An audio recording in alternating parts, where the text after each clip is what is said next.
Pemirsa, pasukan Garda Revolusi Islam Iran (IRGC) meluncurkan rudal ke pangkalan Amerika Serikat di Kuwait dan Bahrain. Rekaman dirilis Garda Revolusi Islam Iran menunjukkan peluncuran rudal ke 8 situs penting Amerika Serikat di Kuwait dan Bahrain. IRGC mengklaim pasukan gabungan Angkatan Laut dan Udara berhasil menghancurkan 8 infrastruktur penting milik militer Amerika Serikat, khususnya pangkalan udara Ali Al-Salem di Kuwait dan juga markas besar Armada kelima di Pelabuhan Salman di Bahrain. Serangan itu, pemirsa, merupakan serangan balasan terhadap agresi Amerika baru-baru ini terhadap situs-situs pesisir Iran.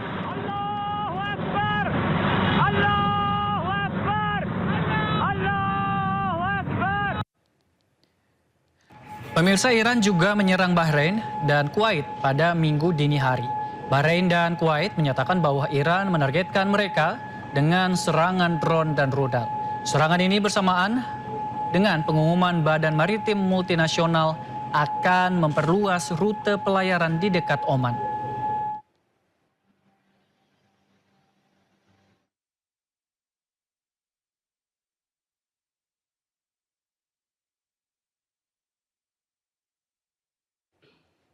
Terima kasih pemirsa, Anda masih bersama kami di Sindo Malam.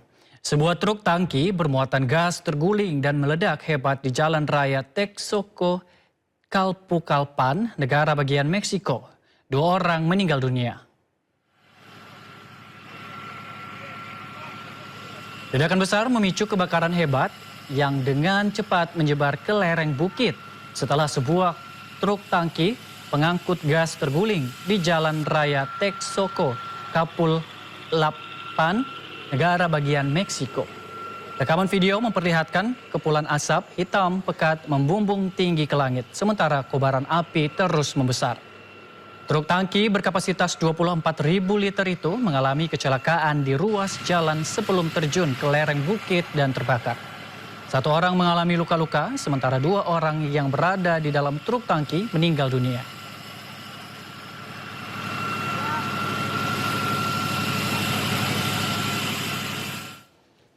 Sementara itu pemirsa, ketegangan di wilayah perbatasan selatan Suriah meningkat drastis setelah pasukan Israel melakukan serangkaian infiltrasi dan serangan militer ke dalam desa-desa di Suriah.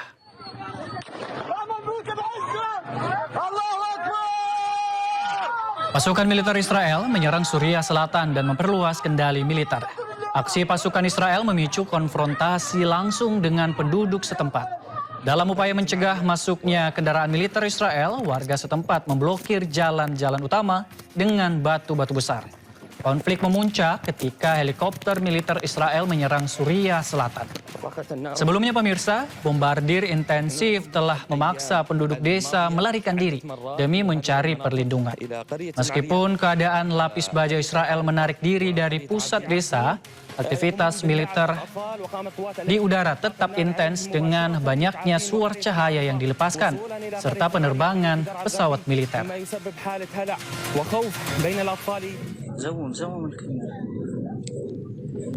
Setidaknya 5 orang dilaporkan tewas menyusul 2 insiden ledakan mobil. Yang pertama terjadi di Java. Ledakan ini membunuh ayah dan melukai anaknya berusia 6 tahun. Ledakan mobil juga terjadi di Holon. Surat kabar Israel mengkonfirmasi kematian tersebut meskipun belum ada pernyataan resmi mengenai pelaku dan penyebab serangan tersebut. Polisi Israel masih terus menyelidiki pelaku teror.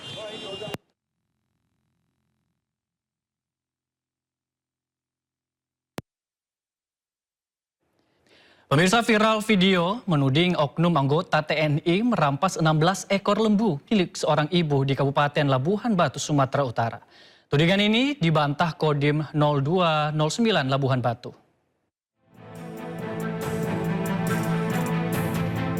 Beredar postingan di media sosial yang menjadi viral dengan narasi menyebutkan 16 ekor lembu milik seorang janda di desa Seisiarti, Kecamatan Panai Tengah, Kabupaten Labuhan Batu, Sumatera Utara diduga dirampas oleh oknum aparat TNI sebanyak 1 kompi. Dalam video yang beredar, sejumlah pria berbadan tegap berjalan di lokasi gelap, sementara perekam video menyorot mereka dengan menggunakan senter. Harga diri tetap Indonesia itu. Aku kemarin melapor ke Polres. Gak ada tanggapan. Pengecut. Tangkaplah penjahat. Banyak penjahat laporkan. Babi lembu ikut kalian mencuri. Malu kali aku sama negara ini. Malu. Aku malu negara ini. Malu. Jadi anak bangsa Indonesia. Terdengar jelas dalam rekaman tersebut ucapan yang menuding aparat TNI telah membuat keributan serta mengambil 16 ekor lembu milik warga. Pasca video tersebut viral, Komandan Kodim 0209 Labuan Batu, Letkol Kavaleri Hanung Kaptiaji, angkat bicara. Dandi menegaskan bahwa informasi yang menyebutkan personil TNI Angkatan Darat melakukan pencurian sapi tidak benar. Sebenarnya peristiwa terjadi pada bulan Mei.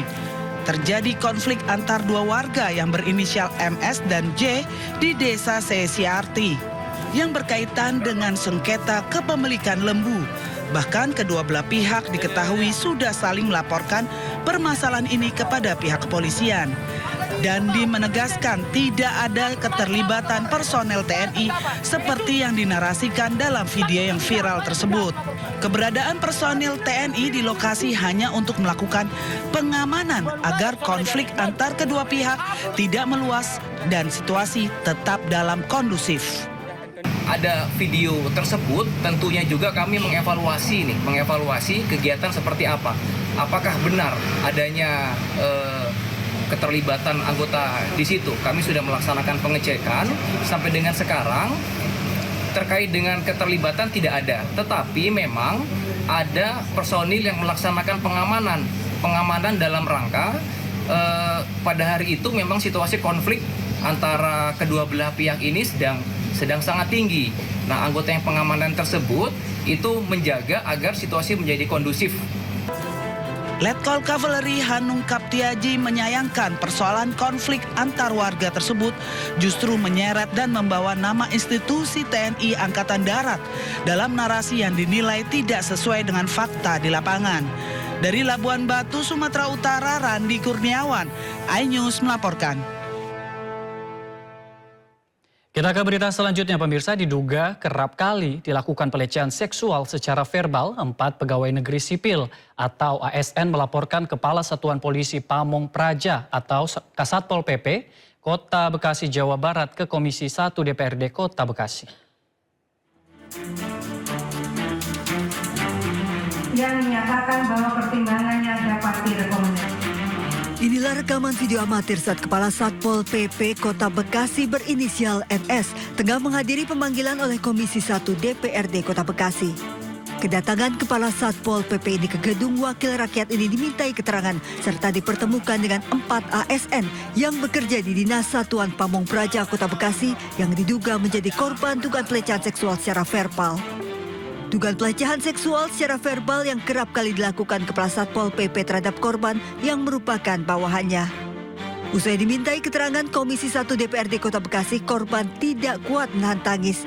Dan dugaan pelecehan seksual verbal yang dilakukan Kepala Satpol PP ini kerap berulang dan terjadi sejak bulan Oktober 2025, bahkan kerap kali ajakan-ajakan yang menjurus pada aktivitas seksual dengan menemaninya di hotel. Para korban yang merasa risih dan terancam tidak bisa berbuat banyak lantaran pelaku adalah atasan yang menjabat sebagai Kepala Satpol PP. Dan di sini ketika saya tidak mengangkat telepon, ada ancaman ST mau di mana, mau dipindahkan di mana, gitu.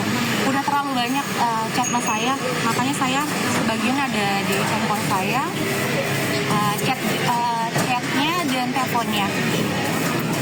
Dan mengganggu sekali.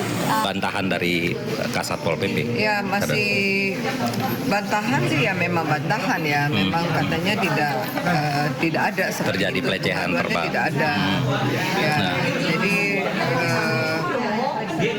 yang memang belum ada bukti seperti itu. Jadi kami meminta dari 4 korban ini untuk segera menyurati ke BKPSDM ya aduan apa aja supaya bisa diinvestigasi, ya kan. Nah dari situ nanti baru tembusnya kepada Komisi 1, baru kami bisa melihat siapa sebenarnya yang benar dan yang salah. Murfati Lidianto, Ketua Komisi 1 DPRD Kota Bekasi mengatakan pihak Komisi 1 sudah melakukan konfrontir antara korban dengan Kepala Satpol PP. Dalam hal ini, Kepala Satpol PP membantah semua tuduhan. DPRD Kota Bekasi juga meminta kepada para korban untuk melaporkan ke Badan Kepegawaian dan Pengembangan Sumber Daya Manusia atau Dinas BKP/SDM Kota Bekasi. Selain dugaan pelecehan seksual secara verbal, Kepala Satpol PP juga kerap kali mengancam dan mengintimidasi, seperti mengancam akan memindahkan kerja ke tempat lain apabila tidak menuruti kemauan Kepala Satpol PP. Bahkan jumlah korban diduga masih banyak namun takut untuk bersuara. Korban berharap agar Badan Kepegawaian Pemerintah Kota Bekasi memberikan sanksi tegas kepada Kepala Satpol PP yang sudah membuat resah dan tidak nyaman di lingkungan kerja. Usai memenuhi panggilan Komisi 1 DPRD Kota Bekasi, NS Kepala Satpol PP Kota Bekasi tidak bersedia memberikan keterangan dan menghindari awak media menuju kendaraan dinas.